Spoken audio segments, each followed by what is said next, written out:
всех эвакуировать. Да, там порядка 60 человек раненых, даже больше, прием. Я стрелял в свою сторону, стрелял из минометов. Я разрывы видел, подкорректировал. Метеор, буря 32 на связь. Стой, ленточку подбили, не надо визжать. А подкорректировал. Я понял, прием. Сил мы будем решать сами, Спасибо вам за помощь.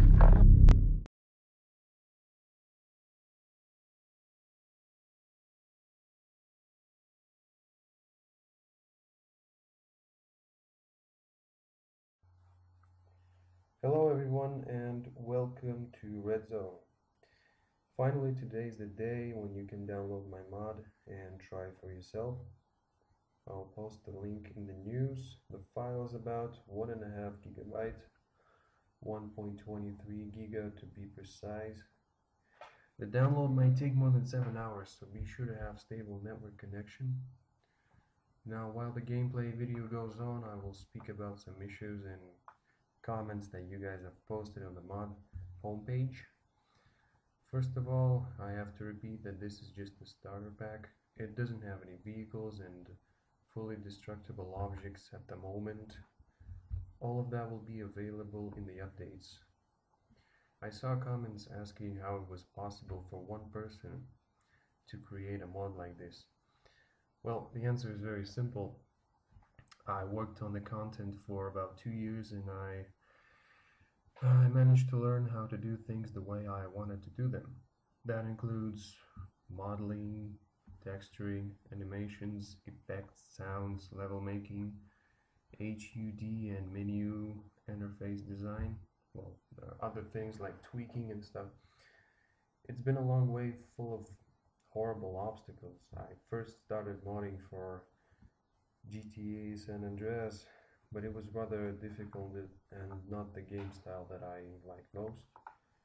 After a couple of months I turned to Battlefield 2 and started with simple things like replacing sounds, editing textures. Even then, at the early stage, I was confronted with the specificness of the refractor engine. Fractor engine is an engine that doesn't allow compromises, so it's either engine's way or the highway. In other words, you can't move a single step out of the boundaries that the engine has. If it's a .wav audio file, for example, it has to be .wav. If it's .ogg, it has to be .ogg, and you cannot use MP3 instead. Of course, I know there's a possibility to change that using hardcore programming, but not sure if anyone has ever attempted that, because then it will lead to creation of an absolutely new and separate engine. One of the most annoying thing is the model's hierarchy. If you forget to link the gun parts to the main body, the model won't work. If you forget to place the pivot point on the center of the world, the model won't work. If you forget to label the hierarchy parts correctly, down to the last symbol, the exporting process will crash, the model will crash, and the game will crash to the desktop. And that's just one of 1,000 issues and problems with this engine. Of course, after 2 years of working with this system, I managed to train myself not to forget the rules of this tremendous work, and that allowed me to experiment and create certain effects that are normally beyond what beginner mod devs can do. That's how I created the effects of light reflection, world reflection, and corrosion simulation. Altogether, these effects make the model look realistic. Sometimes so realistic that they stand out of the picture when compared to the default textures of the ground or vanilla vegetation, for example. However, even this result is not final and subject to change and improvement. But I consider it as a good start. Of course, I had some helpers in the beginning of my work, but they all left me because no one believes that I can achieve the same result as DICE did, but just working alone. So this project is basically proof that anyone can do the same thing as the professional did, even though it takes significantly more time and effort. The next comment I saw several times was about using my models and making a mod out of my mod, or making add-ons for it. Well, the situation is that I will not allow to use content from my mod unless I give permission to do so, and that will happen in case the one who's asking for permission will give something in return. That means an exchange of models, textures, codes, or anything else that will be agreed upon.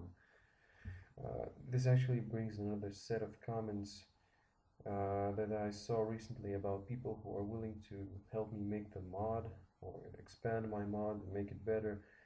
I appreciate your interest, I really do, and I appreciate your will to help and your interest in the mod, but I kept refusing help until this point.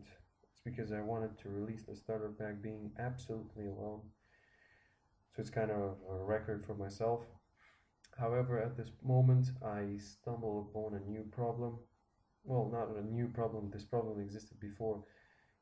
It actually prevented me from putting vehicles into the game. It's the lack of knowledge and lack of experience of how to properly export the vehicle into the game. To be more specific, the problem lies in the creation of collision meshes and the proper coding, tweak and .conf files. So now, all of you who wanted to help me, here's your chance. I need someone who is able to properly export vehicle models into the game and tweaking them so that they will work like they're supposed to do. Because when I try to do it, it's really horrible. Some wheels didn't turn, the turrets then were in the wrong place, and in average, in overall, the model itself was going crazy in the editor.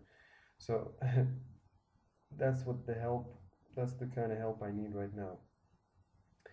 And in return, I will give permission to use some of my content that's in the mod, or even not in the mod, but something that I have in stock, and I will let you have it in the mod, be it personal or public, it doesn't matter. If we make an agreement or something, then yeah, it's absolutely possible. The details of this exchange are subject to discussion. Basically, we'll have to see about it. If you're interested, just send me a message and we will look at this. I will look at this as soon as possible. The rest of the work doesn't require any help. It's not a problem for me to make new soldiers or weapons. I know how to do that, so it's not a problem so far. Now about the destruction. I've heard somebody ask me how will I create a map that will be fully destructible? Well, there is a way to do this. I'm not sure if every computer, every PC will actually manage to play the mod after this, but hopefully it will, because I will apply optimization processes to the map when I make it fully destructible. Right now I'm actually working on it. I'm trying to test how the ground will react to impacts and explosions. Well, I won't be telling you a lot about it right now because it's still in progress and I don't want to spoil it. It's kind of a secret, if you want to call this production secret. Now about the future, let me tell you that I was planning to make several maps in Afghanistan, a couple of maps in Europe, and possibly New York and Moscow. And if I manage to do that, then I will try to make buildings fall, like skyscrapers and stuff. After that, possibly I was going to make Red Zone Vietnam about Soviet soldiers actually helping the North Vietnam and United States helping the South Vietnam, basically about that time. Now, some of you might ask, why did I choose Soviet Army? Well, you see, there are a lot of mods about Russian Army, about modern days conflicts or probability or possibilities of these conflicts between Russia and the United States. So if I would have done something similar, then the mod wouldn't have looked so interesting. I mean, who would want to play another mod about Russian army? It's been done 1,000 times, and surprisingly, there's very little. How should I say this? Not a lot of games where you can play for Soviet army. There's a lot of them where you can play against, or where Soviet army is shown like, I don't know, animals or something. If you take Call of Duty, for example, those who played, they would know what it is when Soviets, cut their eyes out or something. I don't know. It's really not realistic. That's why I chose to show it the way it was.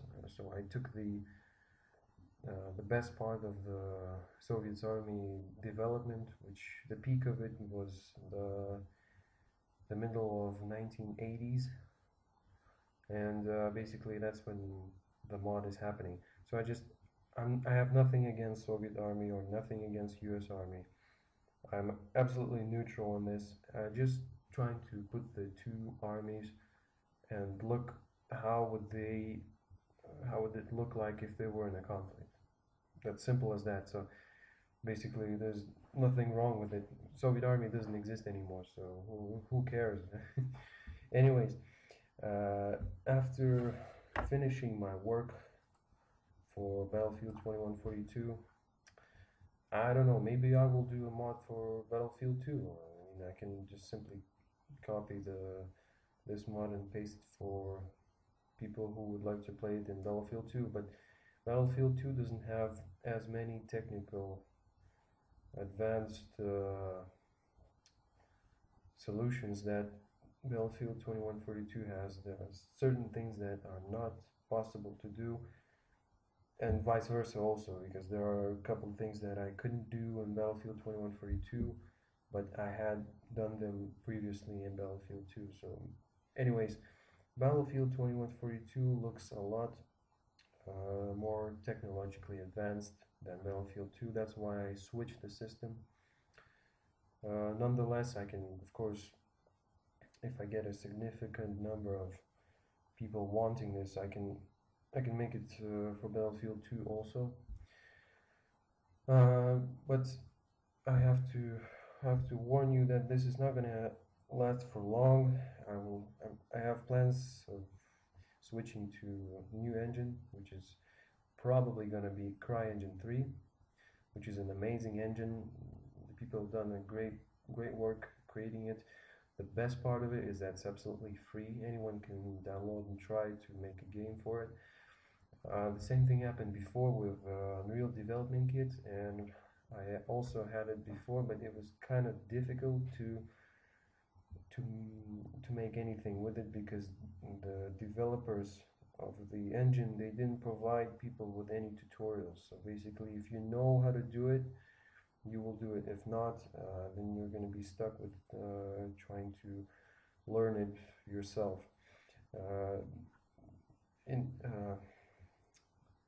CryEngine 3 doesn't have that issue. There are a lot of tutorials out there on the internet that help you figure out how to do simple levels, how to work with light and texturing and stuff. That's very important. So yeah, when I get to the CryEngine 3, I will try to make the same thing as for Battlefield 2142, but this time it's going to be a lot bigger, a lot better. because I will have access to things that refractor engine uh, doesn't have, like advanced lighting and advanced audio systems, uh, basically everything that modern days professional developers have. For that, I will probably need a specific team of developers. I don't know how I'm going to find that, but I will have to. And that if I do something with CryEngine 3, it will be commercial, probably. So yeah, basically, just like the people did the Red Orchestra, it's going to be something like this, but just in modern times. Uh, then next issue is about donations. If you want to donate something, like a couple of dollars or something, everything is welcome. Everything is going to be appreciated. Your name will appear in the credits. You will have access to wait, beta, alpha, and all those uh, demo tests and stuff. You will be the first to get the game and the mod. So all the donations are welcome. If you want to donate, just write me a message. I will reply you. Um, the next important thing is the system requirements. Um, Look, I've tested the mod on two PCs, both of them. Oh yeah, first of all, you don't need to have the what's it called, Battlefield 2142 Deluxe Edition. What you need to have is simple Battlefield 2142 without any patches. You don't need to have patches. If you have patches or updates, it doesn't matter. The mod will work nevertheless, because the mod itself is basically created in such a way that it kind of doesn't require the game actually. So it only requires the game to launch the mod. That's all, because it's a total conversion mod, and it looks very separate from the game. Well, the mod runs okay on my PC, and my PC is Intel Core i7, which is kind of very advanced, because even Battlefield 3 runs very nice on my PC. So I tried it also on Intel Core 2 Duo with 2.2 gigahertz, I think. Yeah, and it still worked, although it was lagging a lot. So basically, I'm not sure about what kind of PCs you guys have, but I'm sure that even if you can run Battlefield 2142, then you will of course be able to run my mod. It's very simple, as simple as that. So that's about it. If you find any issues or bugs or problems with the mod, please report them. I will try to open the forum section of the mod page, or you can just write me a message or leave a comment. Everything is welcome. I hope you like this mod. The link is in the news. If you watch this video on YouTube, please subscribe, comment. I hope that will help me in the future. I don't have a Facebook or Twitter at the moment. Might get it in future if it's really necessary. I don't know if it's necessary. Basically, tell everyone you know about this mod who can be interested. I'm looking forward to any help that you can provide about the vehicles, as I told you before. And hopefully you all guys like this mod. I don't know if MonteB is gonna paste this news on the homepage. Hopefully it does. If not, well, okay, fine. You know where to find the mod. And again, please have a good stable network connection, because the download is going to take a lot. It's more than 1.2 gigabyte in size, but I hope it's worth it. So stay tuned for more news. And as always, have a nice day. Red Fox out. If I have time, I'll make a Russian version of this for my Russian colleagues, Russian partners, and everyone who's interested in the mod and speaks Russian. So, bye bye for now. Red Fox out.